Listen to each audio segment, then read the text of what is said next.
Well, the Nehemiah process is really an opportunity for members of the Episcopalian Church to come together and really learn about best practices about each other.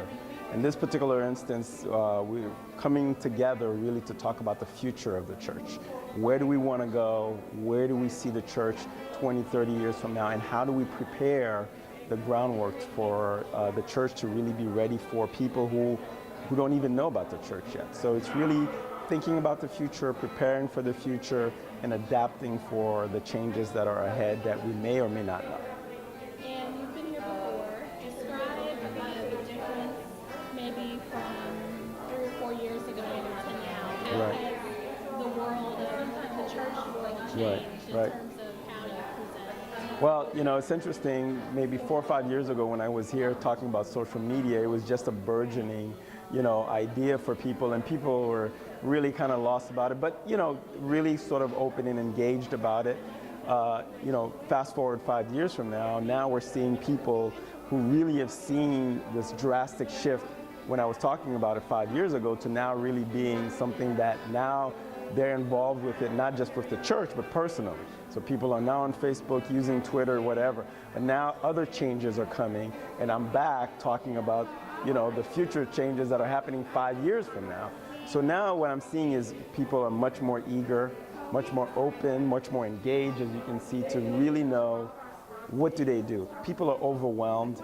They're definitely scared. They're questioning. They don't know where to go, what to do, what to move.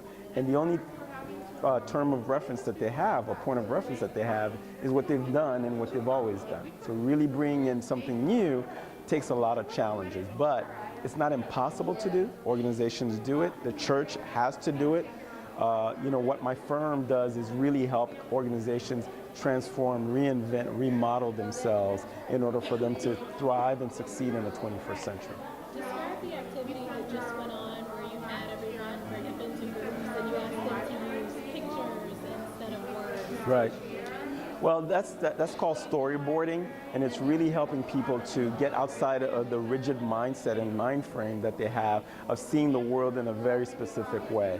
It's really talking about tapping into their creativity, things that people may be thinking about but never really express, and really doing that in teams and in groups. So now you have divergent thoughts coming together, really expressing ideas in a very creative and innovative way. So as you can tell from what we just happened, you saw a lot of great ideas. People are thinking about the future. They're thinking about these things that are happening, but they haven't put it in a context of how does that help us move the needle of where the church needs to go. But people have a big idea.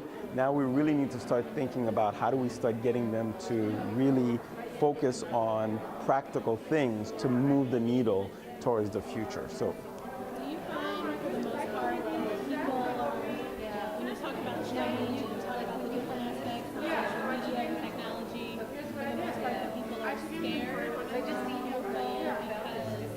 they don't necessarily know where to go and how to work it? yeah, we're seeing a lot of emerging technologies, a lot of emerging ideas, a lot of old ideas are giving way to new ways of thinking, new ways of value systems are being, questioned, and new ones are re-emerging.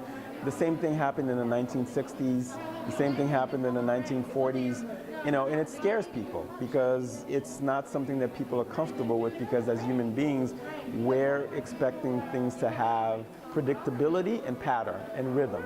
So we want things to happen the same way every day. But change happens eventually, whether it starts very slowly but then accelerates, but eventually there's going to come a critical mass. So yes, people are afraid. They don't know what the future holds, what it's going to bring. What does it mean for them, for their jobs, their children, their family? It's a very scary place to be. But, as people like to say, fear is a choice. We can use the fear to move us forward, or we can use it to be paralyzed where we are and not make any changes, which the change is going to come anyway. What's the one thing you want everyone to take away today? Because you're talking to a bunch of different, very diverse parishes, Yeah. People from different backgrounds, from different parts of the state. Yeah. How do you kind of bring that together and have them take away one major central? One main theme. The main theme is really that change is coming, and the organizations that are going to survive in the 21st century are the ones who prepare for change versus letting change happen to them. So I want people to walk away knowing that they can change. They have the power and the opportunity to change if they choose to. Whether it's one small change, whether it's a larger context change, whether it's a paradigm shift, and getting other people to start moving the needle. The idea is that the future is malleable and is predictable if you prepare for it. But the point is, you have to make that decision and that choice. So you don't have to let the future happen to you.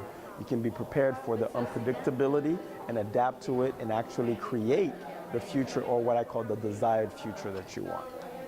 Anything else you'd like to add? No, it's great to be here. I'm enjoying the process. A lot of great ideas are emerging. I really would like to see something concrete come out for churches or parishes, no matter what size they are, for them to really get an opportunity to really start moving the needle in the right direction for them, whatever that means. Okay? Thank you.